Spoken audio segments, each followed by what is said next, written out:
سودی ہے یا سودی سے ملوث ہے، تو یوں کہہ دیجئے کہ آپ وایا کر کے، آپ ڈائریکٹ تو نہیں لیکن ان ڈائریکٹ آپ کہیں نہ کہیں بینک ہی کے لیے کام کر رہے ہیں، تو یہ بھی ملازمت آپ کے لیے درست نہیں ہوگی، اس سے بھی آپ کو بچنا چاہیے۔ ابو سید انصاری السلام علیکم، مفتی صاحب شیطان سے کیسے بچیں؟ بھی شیطان سے بچنے کا یہ ہے کہ اللہ کی پناہ میں آ جائیں، اور جو دعائیں ہیں وہ ان دعاؤں کو آپ پڑھتے رہیں۔ اعوذ بکلمات اللہ التامات من کل شیطان وہامۃ ومن کل عین لامۃ، یہ دعائیں ہیں، یا جو اور دوسری دعائیں حدیث مبارکہ میں نبی کریم صلی اللہ علیہ وسلم نے شیطان مردود کے فتنے وسوسے سے بچنے کے لیے جو دعائیں بتائی ہیں تو ان کا اہتمام کرنا چاہیے، اور ہر وقت دعا مانگتے رہنا چاہیے، یا اللہ میں شیطان مردود سے تیری پناہ چاہتا ہوں، اعوذ باللہ من الشیطان الرجیم، اسی کا ترجمہ ہے کہ یا اللہ میں آپ کی پناہ چاہتا ہوں شیطان رجیم سے، شیطان مردود سے۔ تو دعاؤں کا اہتمام کریں، اللہ کا ذکر دھیان میں رکھیں، اور موت کو ہر وقت ہمیشہ یاد رکھیں، تو انشاءاللہ گناہوں سے بچنا آسان ہو جائے گا، شیطان سے بچنا آسان ہو جائے گا، ٹھیک ہے۔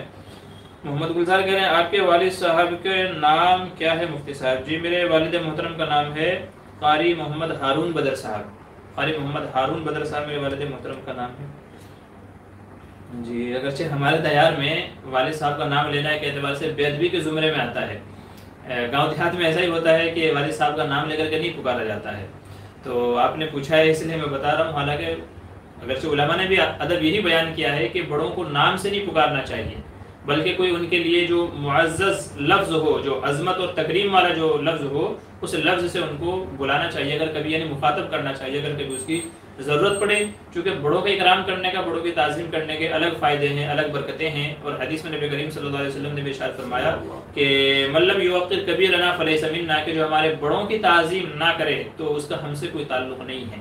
تو بڑوں کی تعظیم میں جہاں ان کا ادب و احترام کرنا ہے، تو وہاں پر یہ بھی اس کے اندر داخل ہے کہ ان کو اچھے لقب سے یا اچھے طریقے سے ان کو پکارا جائے، بے ادبی والے اس میں نہیں پکارا جائے، اسی لیے قرآن کریم میں منع کیا گیا ولا تقل لهما اف ولا تنهرهما، کہ ان کو اف یا اس طرح کا جو جملہ جو ان کی شان میں بے ادبی شمار ہوتا ہو، تو اس طرح کے جملے سے بھی ان کو مخاطب نہیں کرنا چاہیے۔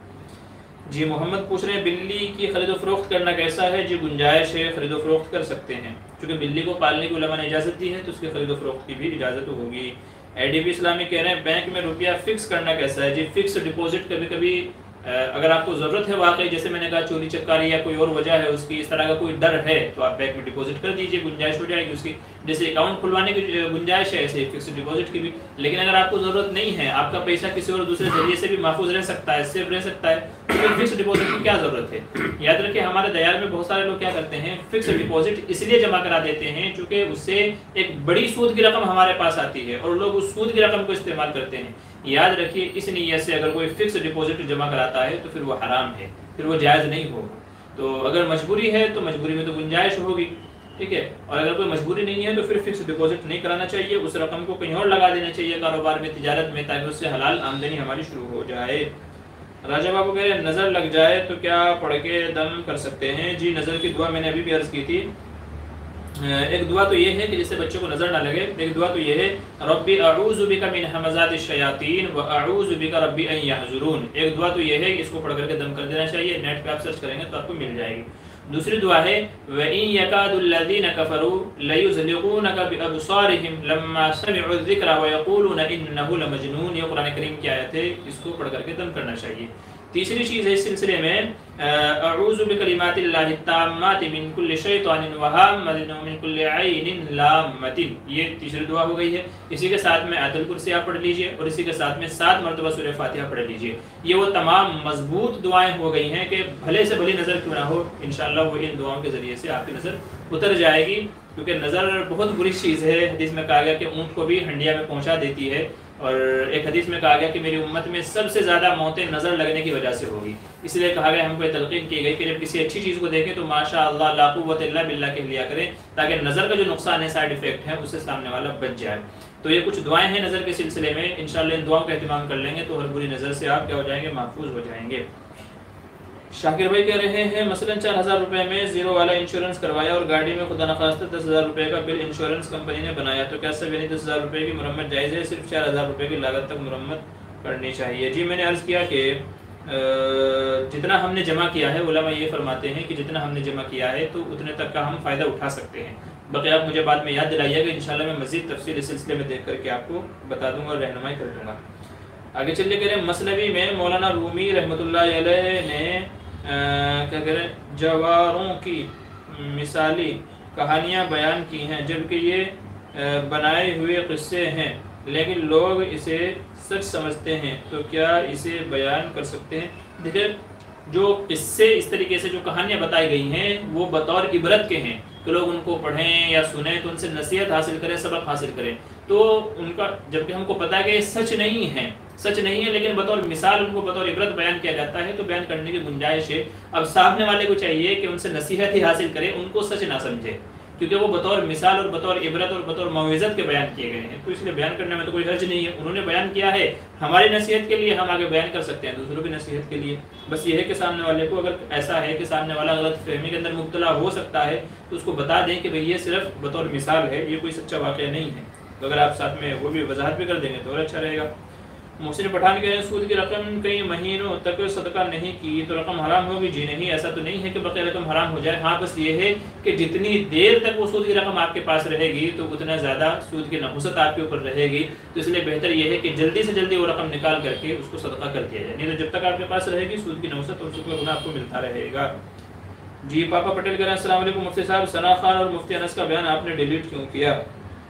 بھائی لوگوں کو جو ہے وہ کڑوی بات ہضم نہیں ہوتی ہے، قل الحق ولو کان مرا حدیث میں کہا گیا، پرسوں والد صاحب کہہ رہے تھے کہ بھائی صحیح بات تو یہ ہے کہ سچ جو ہے نا وہ کڑوا ہوتا ہے، یہ اپنی جگہ بالکل صحیح بات ہے کہ سچ جو ہے وہ کڑوا ہوتا ہے، اور سچ کو اور کڑوی بات کو ہضم کرنا ہر ایک کے بس کی بات نہیں ہے۔ تو کچھ وجوہات ہیں کہ جن کی وجہ سے اسے جو ہے یوٹیوب سے ہٹایا گیا ہے، اور اگر کچھ رہا ایسا تو پھر دوبارہ اپلوڈ کر دیں گے، لیکن فی الحال کسی وجہ کی وجہ سے آپ لوگ مجھ سے بہتر سمجھ رہے ہیں کہ کس طرح کا ماحول ہے، کہ وہ کہتے ہیں نا کہ ناصیحہ مت کر نصیحت دل میرا گھبرائے ہے، میں سمجھوں اسے اپنا دشمن جو مجھے سمجھائے ہے۔ تو یہاں لوگوں کا مسئلہ یہ ہے کہ اگر آپ ان کو سمجھانے جائیں، نصیحت کرنے جائیں تو وہ الٹا آپ ہی کے دشمن ہو جاتے ہیں۔ تو اس لیے کہ ہمارا تو یہ ہو کہ قرآن کریم میں کہا گیا بذکر فإن الذکریٰ تنفع المؤمنین، کہ نصیحت کرتے رہیں، سمجھاتے رہیں تاکہ لوگوں کو نصیحت حاصل ہو، لیکن کبھی کبھی کڑوی باتیں جو ہے نا بجائے نصیحت کے وہ ان کا الٹا ریئیکشن ہو جاتا ہے، آدمی سمجھ لیتا ہے کہ شاید مجھ سے کوئی دشمنی ہے، کچھ اور مسئلہ ہے، تو کچھ ان کے اب مصلحت کے لحاظ جو چاہے آپ کہہ رہے تو ان کی وجہ سے کچھ وقت کے لیے اس بیان کو ہٹا دیا گیا ہے، ڈیلیٹ تو نہیں کی ہے تو بھی یوٹیوب پہ، لیکن وہ آپ لوگوں کو شو نہیں ہوگی، تو بس یہی وجہ ہے اور کچھ نہیں ہے۔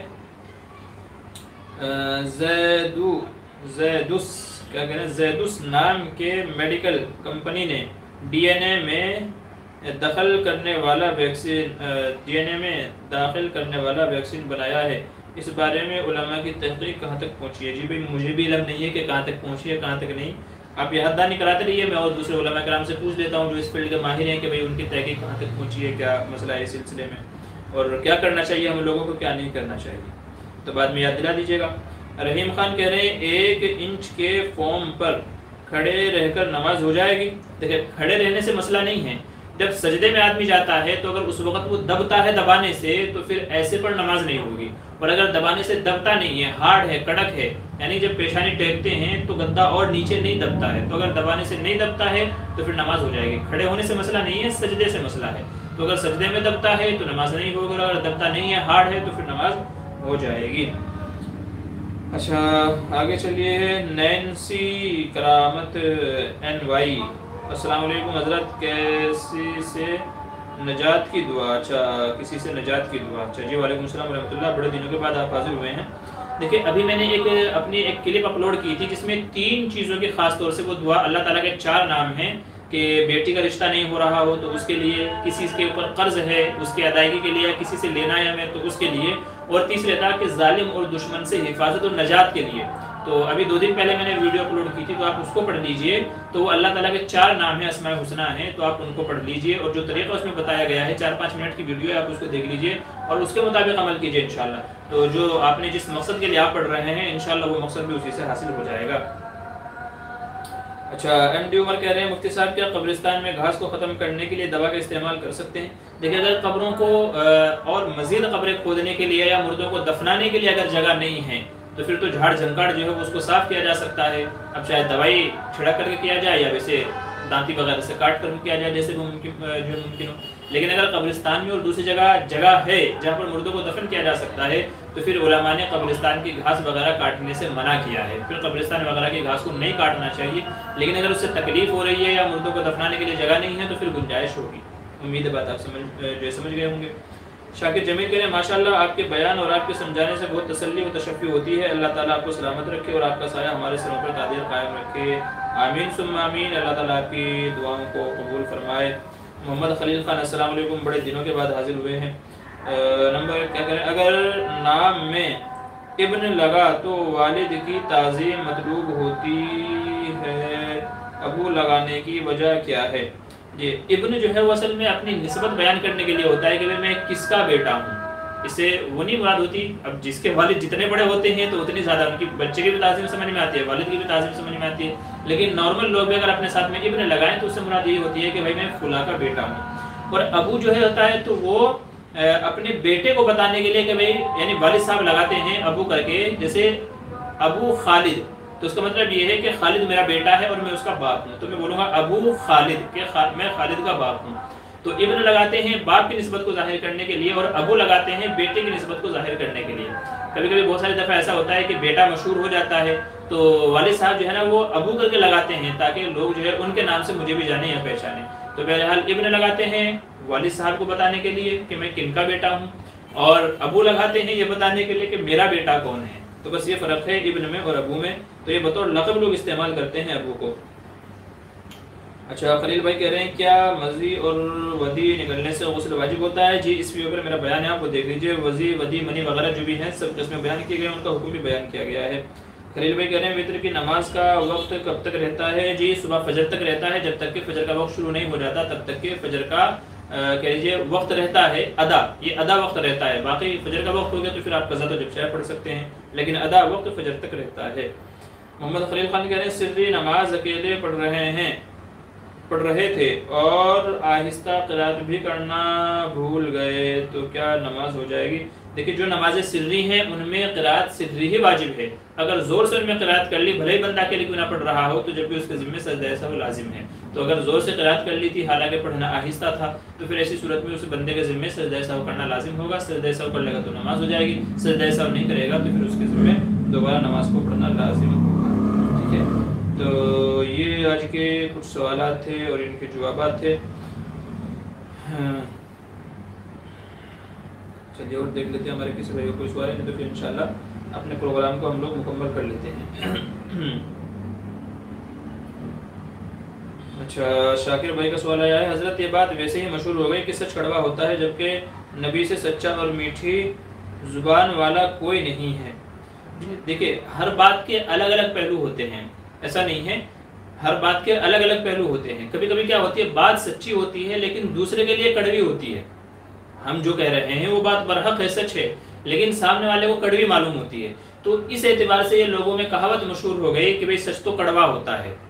تو وہ سچ جو کڑوا ہوتا ہے، یہ جو کہاوت مشہور ہوئی ہے یہ اسی لیے ہوئی ہے کہ سامنے والا اس کو مانتا نہیں ہے، اس کو ایکسیپٹ نہیں کرتا ہے کہ ہاں یار یہ بندہ صحیح کہہ رہا ہے، غلطی میری ہی ہے. تو جب بندہ اپنی غلطی نہ مانے حالانکہ بات صحیح ہو تو اس وقت کہا جاتا ہے کہ بھئی سچ تو کڑوا ہوتا ہے. اور جب حدیث میں خود کہہ دیا گیا قل الحق کہ حق بات کہو ولو کان مرن، اگرچہ وہ سامنے والے کو کڑوی کیوں نہ معلوم ہو. تو یہ جو جملہ ہے تو یہ حدیث سے ہی مستفاد کر کے بولا گیا ہے کہ بھئی سچ تو کڑوا ہوتا ہے. یہ کوئی الگ سے جملہ نہیں ہے بلکہ حدیث سے ہی نکال کر کے اس کو بنایا گیا ہے. اور اس کا مطلب یہ ہے کہ بعض دفعہ ایسا ہوتا ہے بات سچ ہے لیکن سامنے والے کو بری معلوم ہو گئی، تو اس لیے یہ کہاوت کہی جاتی ہے کہ بھئی سچ تو کڑوا ہوتا ہے. نبی کریم صلی اللہ علیہ وسلم کی زبان تو بالکل صحیح تھی، لیکن جب آپ نے لوگوں کو دعوت دی تو لوگوں کا ریئیکشن کیا تھا؟ کسی نے آپ کو پتھر مارے، کسی نے تھوکا، کسی نے آپ کے اوپر اوجھڑی ڈالی، کسی نے راستے میں کانٹے بچھائے. تو آپ نے تو سچ بات بولی تھی، آپ نے تو حق بات بولی تھی، مگر اس کا ریئیکشن کیا ہوا؟ لوگوں کو بری معلوم ہوئی. مگر آپ نے سچ کہنا نہیں چھوڑا، آپ نے بھلے ہی میٹھی زبان سے کہا ہے لیکن جو بات کہی گئی تھی وہ تو لوگوں کے لیے کڑوی تھی، اس لیے ان لوگوں نے اس کو ایکسیپٹ نہیں کیا. تو اس وجہ سے یہ باتیں کہی جاتی ہیں. تو امید ہے آپ میری بات سمجھ گئے ہوں گے کہ کیا کہنا چاہ رہے ہیں. ٹھیک ہے، اور جی آگے چلیے. ہاں محمد خلیل بھائی کیا کریں، ماں باپ کا بچوں کو بد دعا دینا ایسے گزارش ہے کہ اس کی وضاحت فرما دیجیے۔ دیکھیں ماں باپ اپنے اولاد کو کبھی بد دعا نہیں دیتے، اکثر عام طور سے تو یہی ہے کہ والدین اپنے بچوں کو بد دعا نہیں دیتے۔ ہاں کبھی کبھار اس طرح انجانے میں یا غفلت میں نکل جائے تو ایک الگ بات ہے، لیکن اپنی اولاد کو بد دعا نہیں دینا چاہیے۔ بعض احادیث سے معلوم ہوتا ہے کہ 3 چیزیں ایسی ہیں کہ جن کا آدمی کو نتیجہ دنیا ہی میں بھگتنا پڑتا ہے، دنیا ہی میں ان کا نتیجہ اور صلہ مل جاتا ہے، جن میں سے ایک فرمایا گیا کہ ماں باپ کی دعا یا بد دعا ہے۔ تو اگر بد دعا کر دیں تو اولاد برباد ہو جاتی ہے، اور دعا کر دیں تو بیڑا پار ہو جاتا ہے۔ میں بھی جو یہاں آپ کے سامنے بیٹھا ہوں یا اللہ نے جس مقام تک پہنچایا ہے تو یہ میرے والدین ہی کی دعا ہے، نہیں تو اگر یہ چاہتے مجھے انجینئر بھی بنا سکتے تھے، ڈاکٹر بھی بنا سکتے تھے، جو چاہے بنا سکتے تھے، لیکن انہوں نے اس کی طرف جو ہے دھیان نہیں دیا یا اس کے پیچھے محنت نہیں کی، بلکہ دین جو ہمیشہ سے ہے اور ہمیشہ انشاءاللہ رہے گا اس کے اوپر محنت کی، اور انہوں نے جو مجھے بنانا چاہا اپنی دعاؤں سے اور محنتوں سے بنا دیا، اور آج میں آپ کے سامنے بیٹھا ہوا ہوں۔ تو بہرحال دنیا ہی میں ماں باپ کی دعا یا بد دعا اثر دکھاتی ہے اپنا، تو اس لیے ماں باپ کو بد دعاؤں سے بچنا چاہیے۔ بلکہ کبھی کبھی غصے میں بچے سے کوئی نقصان ہو گیا، کپ پھوٹ گیا، گلاس پھوٹ گیا، کوئی اور نقصان ہو گیا، تو نہ جانے میں کچھ مائیں ایسی ہوتی ہیں، عام طور سے مائیں ہوتی ہیں، والد صاحب تو نہیں ہوتے، مائیں کبھی کبھی ایسی ہوتی ہیں غصے میں غلط لفظ زبان سے نکال دیتی ہیں، تو اس لیے غلط الفاظ نہیں نکالنے چاہیے زبان سے، حدیث میں منع کیا گیا ہے اس سے۔ تو ان چیزوں سے ماں باپ کو بچنا چاہیے، بلکہ خیر کے ہی کلمات اس سلسلے میں کہنے چاہیے۔ تو یہ بہت غلط چیز، اگر کوئی اس طرح جان بوجھ کر کے کہتا ہے تو پھر تو بہت غلط بات ہے۔ ماں باپ کو سمجھانا چاہیے پیار و محبت سے، جو ایسے ہیں کہ بھئی اس طرح نہ نکالے، کیونکہ یہ اولاد کی دنیا اور آخرت دونوں کو برباد کرنے کا ذریعہ بن سکتا ہے۔ تو پیار محبت سے سمجھایا جائے، جو بڑے ہیں جن کی بات مانتے ہوں وہ تو ان کو تھوڑا بول کر کے ان کو سمجھایا جائے۔ جی کیا نیت کرنا بھی عمل میں شمار ہوتا ہے؟ جی ہاں، نیک نیت اگر آدمی کرتا ہے تو وہ بھی عبادت کے اندر شمار ہوتا ہے۔ چنانچہ نیت کرنے پر بھی بعض حدیث میں فرمایا گیا کہ آدمی اگر اچھی نیت کرتا ہے تو اس کے اوپر بھی اس کو ثواب دیا جاتا ہے، اجر دیا جاتا ہے۔ تو اس لیے بھلے عمل کرے گا تو اور زیادہ ثواب ملے گا، عمل کرے گا تو اور زیادہ ثواب ملے گا، لیکن نیت کرے گا تو بھی اس کو ثواب ملتا ہے۔ تو اس لیے اچھائی کی یہ بھی ایک اچھائی ہے کہ اگر آدمی اچھا ارادہ کرتا ہے، نیت کرتا ہے، تو اللہ تعالیٰ اس کے اوپر بھی اجر عطا فرماتے ہیں۔ جی شاکر جمیل سبحان اللہ، کا بہترین جواب دیا جی، شکریہ جزاک اللہ شاکر جمیل جی، بالکل بہت اچھی طرح بات سمجھ میں آ گئی ہے، ٹھیک ہے جی جزاک اللہ۔ محمد خلیل خان کہہ رہے ہیں امام حسن اور حسین میں بڑے کون تھے عمر میں؟ جی جو حضرت حسن تھے، حضرت حسن رضی اللہ عنہ وہ بڑے تھے، اور حضرت حسین رضی اللہ عنہ وہ عمر میں چھوٹے تھے۔ تو حسین رضی اللہ عنہ یہ عمر میں چھوٹے تھے، حضرت حسن رضی اللہ عنہ یہ عمر کے اعتبار سے بڑے تھے۔ بہت سارے لوگ یہ کنفیوز کا شکار رہتے ہیں، یہ صحیح میں نہیں رہتے۔ بہت سارے لوگ حضرت حسین رضی اللہ عنہ کو بڑے سمجھتے ہیں، کیوں؟ کیونکہ ان کی قربانیاں زیادہ ہیں، حالانکہ حضرت حسن رضی اللہ عنہ کی بھی قربانیاں کم نہیں ہیں، لیکن حضرت حسین رضی اللہ عنہ کے ساتھ میں جو کربلا کا واقعہ پیش آیا، انہوں نے ان کا مقام و مرتبہ اس قدر بڑھا دیا، اور اس قدر ان کا مقام و مرتبہ بڑھا دیا ہے اس عمل نے، کہ لوگ یہ سمجھنے لگے ہیں کہ جیسی بڑی قربانی ان کی تھی تو شاید عمر کے اعتبار سے بھی وہ بڑے تھے، حالانکہ ایسا نہیں ہے۔ حضرت حسن رضی اللہ عنہ بڑے تھے اور حضرت حسین رضی اللہ عنہ چھوٹے تھے۔ اللہ تعالیٰ جو ہے دونوں کو نوجوانوں نے جو ہے جنت کے سردار ہیں، جنت کے نوجوانوں کے سردار ہیں، تو ہم اگر دعا کریں گے تو ان کے رفع درجات کا ہی وہ جو ہے ذریعہ ہوگا، نہیں تو ہماری اس کی تو ان کو ضرورت ہی نہیں ہے، وہ تو بخشائے ہیں۔ حضور صلی اللہ علیہ وسلم نے ان کو جنت کے نوجوانوں کا سردار کہا ہے، تو ظاہر ہے کہ ہم تو بلکہ ان کے طفیل دعا کر سکتے ہیں کہ اللہ تعالیٰ ان کے طفیل، ان کے قربانیوں کے طفیل ہم سب کی بھی مغفرت کے فیصلے فرمائے۔ جی شاکر جمیل کا حضرت ملاقات کی تمنا ہے، کیسے ممکن ہے؟ جی بھائی میں تو ممبئی میں رہتا ہوں، جوگیشوری میں، تو کبھی اگر آپ کو ادھر یہاں پہ آنا ہو یا آپ کہیں آس پاس میں رہتے ہوں تو آپ ارادہ کیجئے، جب آنے والے ہوں تو ہمیں فون کر دیجیے گا، انشاءاللہ تو ملاقات آپ سے ہو جائے گی۔ تو بس یہی طریقہ ہے، یا پھر آپ جہاں رہتے ہیں کبھی اگر اتفاق سے ہمارا وہاں آنا ہوا تو انشاءاللہ پھر ہم کوشش کریں گے کہ آپ لوگوں سے ملاقات ہو جائے۔ تو چلیے یہ تھا آج کا ہمارا پروگرام، 52واں نئے سوال جواب پروگرام تھا، اور یہ جو کسی وجہ سے مصلحت کی وجہ سے یہ پروگرام ہم نے مغرب کے بعد رکھا تھا۔ آنے والا جو ہفتہ ہے تو دیکھیں گے، اگر یہ جو وقت ہے ہمارا کافی ہو جاتا ہے سوال جواب کے لیے تو انشاءاللہ مغرب بعد رکھیں گے، نہیں تو پھر اپنا جو عشاء کے بعد کا ہمارا سلسلہ چلا آ رہا ہے تو انشاءاللہ وہی کنٹینیو کریں گے۔ تو بہرحال مجھے لگتا ہے کہ شاید وقت یہ کافی رہے گا، تقریباً 1-1.25 گھنٹہ ہم کو مل جاتا ہے مغرب کے بعد میں، تو امید ہے کہ مسئلے ہمارے حل ہو سکتے ہیں۔ باقی جو لوگ آگے پیچھے ہو جاتے ہیں تو ان سے گزارش ہے کہ وہ اپنا یا تو آخر میں آگے پروگرام جوائن کر لیں، یا تو شروع میں جو بھی ان کے سوال وغیرہ رہیں تو اپنے مسئلے مسائل کو حل کر کے پھر جس کی جو ضرورت ہو، جہاں جانا ہو نماز کے لیے کسی اور دوسرے اس کے لیے، تو وہ جا سکتا ہے، کوئی مذائقہ نہیں ہے۔ اچھا فین آف مفتی معمر بدر ماشاءاللہ جی شکریہ جزاک اللہ۔ MRTZ کہہ رہے ہیں مفتی صاحب السلام علیکم، خیریت سے ہیں جی؟ اللہ کا احسان ہے، وعلیکم السلام۔ شاکر جمیل کہہ رہے ہیں میں تو اتراکھنڈ کے لکسر میں رہتا ہوں۔ اچھا جی انشاءاللہ دیکھیں کبھی اگر سہارنپور آنا ہوا ہمارا تو آپ رابطے میں رہیے گا تو آپ تک اطلاع پہنچی جائے گی کسی نہ کسی ذریعے سے۔ سہارنپور ہم آئے تو وہاں سے اتراکھنڈ سے نزدیک ہے، آپ آ سکتے ہیں ملاقات کے لیے۔ جی روڑکی کے پاس میں جی والد صاحب ماشاءاللہ ایک زمانے تک ادھر جو ہے روڑکی اتراکھنڈ وغیرہ میں وہاں پہ کافی وقت تک والد صاحب نے امامت کی خدمات انجام دی ہیں۔ تو والد صاحب کا وہ وقت میں نوجوانی کا زمانہ تھا تو کافی وقت انہوں نے گزارا ہے، اور ادھر کے جو علاقے وغیرہ ہیں آپ نے ذکر کیا، والد صاحب نے بتا دیا کہ ہاں فلاں جگہ پہ ہے اور انہوں نے امامت بھی کی ہے، تو ادھر بھی خدمات انجام دی ہیں والد صاحب نے۔ جی چلیے جزاک اللہ خیر جی۔ تو چلیے ہم اپنے اس پروگرام کو مکمل کرتے ہیں انشاءاللہ، پھر اگلے ہفتے آپ سے ملاقات ہوگی۔ اگر تب تک والد صاحب رہے تو پھر انشاءاللہ والد صاحب کی قرات سے پھر اس پروگرام کو شروع کریں گے، اور اگر والد صاحب کا سفر ہو گیا تو پھر اللہ تعالیٰ جب موقع دے گا تو جب دیکھیں گے۔ جی کیا کہہ رہے ہیں شاکر بھائی میں بھی مظاہر علوم سے ہی فارغ ہوں۔ اچھا بہت اچھی بات ہے ماشاءاللہ جی، ہم نے بھی مظاہر علوم سے فراغت حاصل کی تھی، بہت اچھی بات ہے۔ تو ساتھی ہو گئے، ہم نے بھی مظاہر سے پڑھا ہے، آپ نے مظاہر سے پڑھا ہے، تو مدرسے کے ساتھی ہو گئے۔ خیر چلیے ابھی اجازت دیجیے، آپ کی بھی نماز کا وقت ہو رہا ہوگا اور ہمیں بھی نماز کی تیاری کرنی ہے، تو آپ حضرات میرے حق میں، میرے والد محترم کے حق میں، میری والدہ کے حق میں، اور جو بھی ہمارے لواحقین ہیں ان سب کے حق میں دعا کیجیے کہ اللہ سب کو اچھے سے رکھے، صحت و عافیت کے ساتھ رکھے۔ نہ جانے کس کی دعا کس کے حق میں قبول ہو جائے، تو اس لیے ایک دوسرے کے حق میں دعائیں کرتے رہیں، ٹھیک ہے؟ تو چلیے اب آپ سے اجازت چاہتے ہیں، یہ آج کا ہمارا 52واں پروگرام تھا انشاءاللہ، 53ویں پروگرام میں پھر آپ سے ملاقات ہوگی اگلے اتوار کو۔ اس بیچ میں اگر آپ کو کوئی سوال وغیرہ رہ جائے تو آپ کسی بھی لیٹسٹ ویڈیو کے کمنٹ میں آپ وہ سوال پوچھ سکتے ہیں، انشاءاللہ اس کو دیکھ کر کے اس کا جواب ویسے دے دیا جائے گا۔ باقی ہمارے پروگرام تو انشاءاللہ سنڈے کو رہتا ہے۔ تو چلیے اجازت دیجیے، پھر ملاقات ہوگی آپ سے۔ السلام علیکم ورحمۃ اللہ وبرکاتہ۔